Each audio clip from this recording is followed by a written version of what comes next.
दिख रहा है? इतना पढ़ना अभी बाकी है। ये पढ़ लो, फिर उसके बाद ये, फिर उसके बाद ये, फिर उसके बाद ये, फिर उसके बाद ये, फिर बचा क्या? फिर ये बचे, भगवत गीता।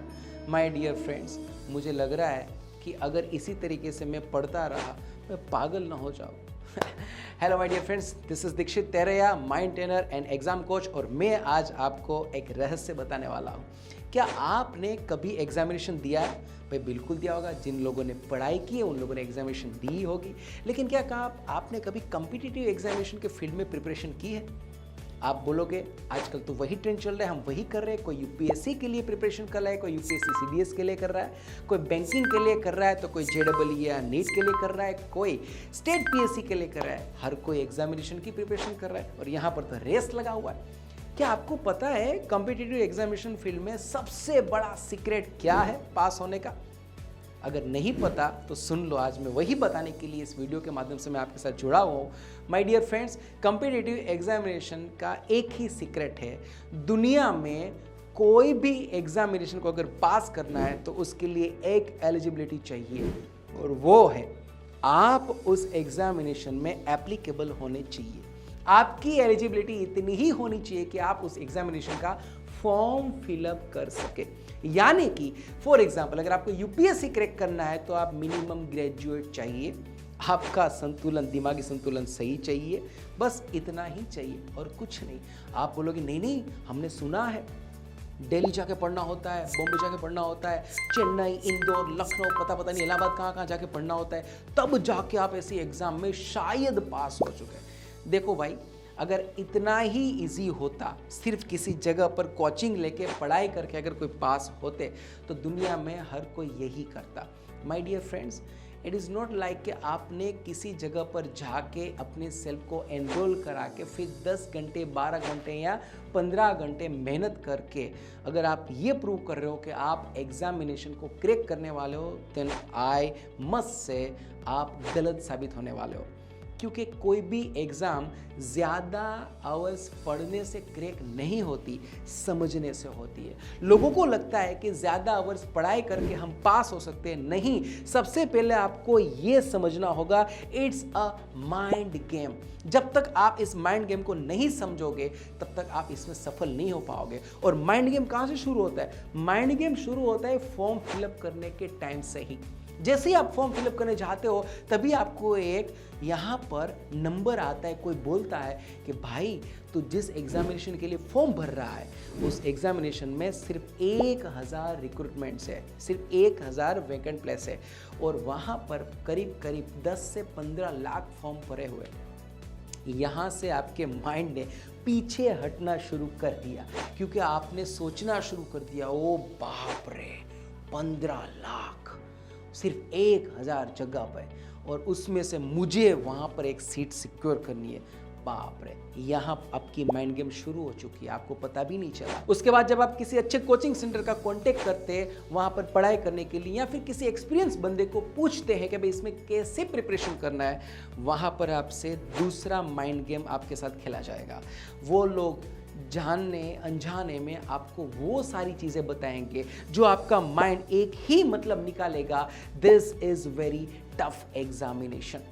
जैसे अगर आप कोचिंग सेंटर में गए, आपने पूछा कि सर मुझे ये एग्जामिनेशन क्रैक करना है, what I have to do, मुझे क्या करना होगा, तब वो लोग बोलेंगे सबसे पहले आप एनरोल करो। एनरोल करने के बाद आपको करीब करीब दिन में 15 से 18 घंटा पढ़ना है। हम जो भी बोलेंगे आपको करना है। उसके बाद साल 1.5 साल मेहनत करते रहोगे, अपने परिवार से डिस्कनेक्ट हो जाओ, फ्रेंड्स को छोड़ दो, मोबाइल सोशल मीडिया छोड़ दो, और उसके बाद शायद आप पास हो पाओगे।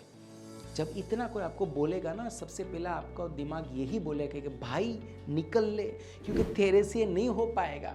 अब यहाँ से दिन ब दिन आपके साथ कोई ना कोई माइंड गेम खेलते ही जा रहा है, खेलते ही जा रहा है। लेकिन आपको किसी ने ये नहीं बताया, ना तो आपने कभी सोचा कि कोई भी कॉम्पिटिटिव एग्जामिनेशन में होता क्या है एक्चुअल में। अब ज़रा ध्यान से सुनना, मैं इन सारे क्वेश्चंस और सारे डाउट का सॉल्यूशन देने जा रहा हूँ, और इस सॉल्यूशन पे आपको पता चल जाएगा कि एक्चुअल में मैं आपको कहाँ लेके जा रहा हूँ। क्या आपने कभी किसी को पूछा कि भारत में सबसे ईजीएस्ट एग्जामिनेशन कौन सा है कॉम्पिटिटिव एग्जामिनेशन के फील्ड में?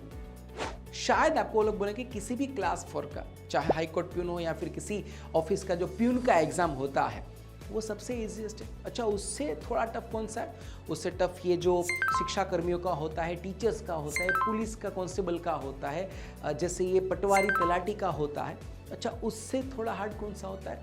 तो आपको सुनने को मिलेगा उससे हार्ड होता है डेप्यूटी मजिस्ट्रेट का होता है, डेप्यूटी सेक्शन ऑफिसर का होता है, PSI का होता है, पुलिस सब इंस्पेक्टर। अच्छा, उससे हार्ड कौन सा होता है? उससे हार्ड पुलिस इंस्पेक्टर का होता है, मामलतदार जी का होता है, TDO का होता है, BDO का होता है। अच्छा, उससे हार्ड कौन सा था? उससे हार्ड होता है डेप्यूटी कलेक्टर का होता है, DYSP का होता है, या फिर कलेक्टर या SP का होता है। यानी कि आपको इतना पता चल गया पूछ कर, सबसे इजीएस्ट एग्जाम हाईकोर्ट प्यून का, सबसे टफेस्ट एग्जाम कलेक्टर बनने का या SP बनने का। अब एक क्वेश्चन सिर्फ उस बंदे को पूछ लो जिन लोगों ने आपको ये सारी इंफॉर्मेशन दी है कि भाई साहब आपने इनमें से कितने एग्जाम दिए, और उसके बाद आपको जवाब मिलेगा शून्यावकाश, कोई जवाब नहीं देगा। लेकिन उसके बावजूद उसके पास इंफॉर्मेशन इतनी है और इतने कॉन्फिडेंट के साथ वो आपको बताता होगा जैसे आपको लगेगा कि अभी ये सारी की सारी एग्जाम क्रैक करके मेरे सामने आया। माय डियर फ्रेंड, ये पूरे दुनिया में रूमर्स चल रहा है, सबसे इजीएस्ट एग्जाम ये, सबसे टफेस्ट है। अगर ये इजीएस्ट एग्जाम को आपको क्रैक करना है तो आपको 2, 3 या 4 महीने देने होंगे। आपको UPSC क्रैक करना है तो आपको साल, 2 साल या 3 साल देने होंगे। ये किसने बोला ये आइडियल है? नहीं, it is not at all. ये आइडियल नहीं है। तो फिर क्या है जो सही है? सही ये है, अगर किसी भी एग्जामिनेशन को क्रैक करना है, सबसे पहले आपको उसका बेस समझना होगा।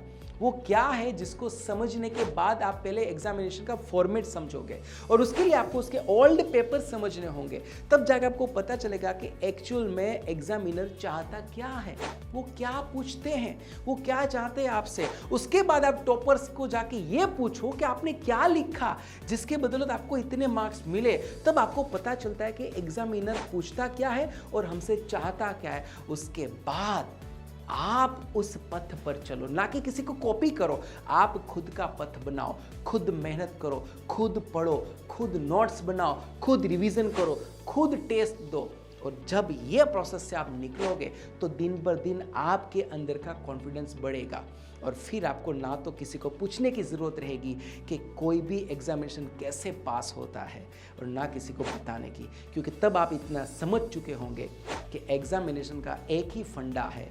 First of all you have to understand land of war.